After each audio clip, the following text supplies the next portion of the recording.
మాకు మిత్రుడు సోదర సమానుడు నాగబాబు గారికి, తిరుపతి ఎమ్మెల్యే ఆర్ఎన్ శ్రీనివాస్ గారికి, తిరుపతి జిల్లా ఉమ్మడి జిల్లా అధ్యక్షులు డాక్టర్ హరిప్రసాద్ గారికి, వేదికలు అలంకరించిన మా జన సైనికులు, వీర మహిళలు, అలాగే నాకు ముందున్న వీర మహిళలు, జన సైనికులు, జనసేన కార్యకర్తలు, అలాగే తెలుగుదేశం భాజపా కార్యకర్తలు, మీ అందరికీ కూడా హృదయపూర్వక నమస్కారాలు చెప్తూ, మీరందరూ నాగబాబు గారు మాటలు చెప్తే వింటానుకున్నారు.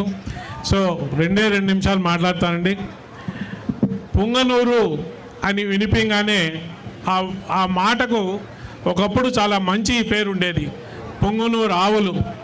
పొంగనూరు ఆవులతో స్వామివారికి దానికే సేవ చేస్తారు, స్వామివారు పొంగనూరు ఆవుల నుంచి వచ్చే పాలతోనే సేవ చేస్తారు అని మాకు ఒక చిన్నప్పటి నుంచి చెప్తుంటే, పొంగనూరు అంటే ఒక మంచి ఇది ఉండేది మాకు అభిప్రాయం. అలాగే పొంగనూరు అంటే పరశురాముల ఏరియా, పరశురాముల వారిది, ఇక్కడ పౌరుషం బాగుంటుంది అని చెప్పి అది కూడా విన్నది మేము చిన్నప్పుడు. అటువంటి పొంగనూరులో దుర్మార్గులు 2 దశాబ్దాలుగా రాజ్యం వెళ్తున్నారు.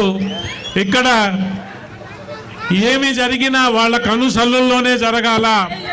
ఇందాక మా డాక్టర్ గారు చెప్పారు, పాలు అమ్ముకుంటే మేము చెప్పిన రేటు అమ్ముకోవాలా, పళ్ళు అమ్ముకుంటే మాకే అమ్మాలా, మేము చెప్పిన రేటుకే అమ్మాలా, ఏమి చేసినా మా దీంట్లోనే ఉండాలా.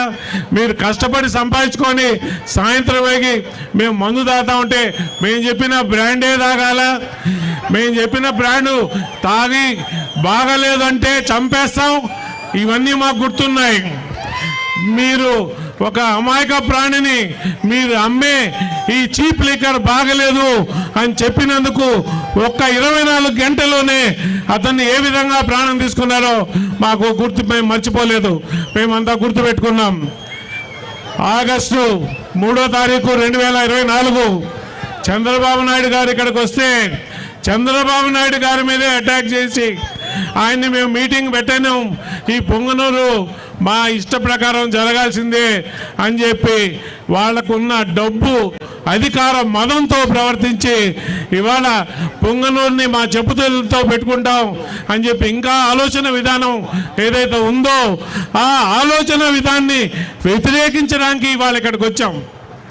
ఇవాళ పొంగనూరులో మీ ఆటలిక సాగవు, మీరు చేసిన దురాఘాతాలంతా బయటకు వస్తున్నాయి. ఒక్కొక్కటి మీ చిట్టా బయటకు వస్తున్నది. ప్రతి ఒక్కటి కూడా మీరు చేసిన ప్రతి ఒక్కదానికి వడ్డీతో కూడా చెల్లిస్తారు. ఇక్కడ ప్రజలు ఇంకా మీ యొక్క తాగడాన్ని సహించరు. ఇక్కడ నాయకులు మిమ్మల్ని తిరగబడుతున్నారు. అసలు పౌరుషం ఏందో చూపించి మిమ్మల్ని గెలిచిన తర్వాత ఈ నియోజకవర్గంలో అడుగు పెట్టనీయకుండా చేశారు. మిమ్మల్ని మర్చిపోకండి. సో ఇవన్నీ కూడా మేము పొంగనూరుకి వాళ్ళు దేనికి వచ్చామంటే మిమ్మల్ని అందరినీ కూడా మేము ఉన్నాం. జనసేన పార్టీ మీతో పార్టీ మమేకమై మీతో పార్టీ మేము ఉండి ధైర్యం చెప్పి ఇక్కడ మంచి నాయకులు వస్తున్నారు. ఏమి లేనప్పుడు వాళ్ళ అధికారం చెలాయిస్తున్నప్పుడు వాళ్ళు మొత్తం అధికారాన్ని ధనాన్ని వాళ్ళ కబంధ హస్తాల్లో పెట్టుకున్నప్పుడు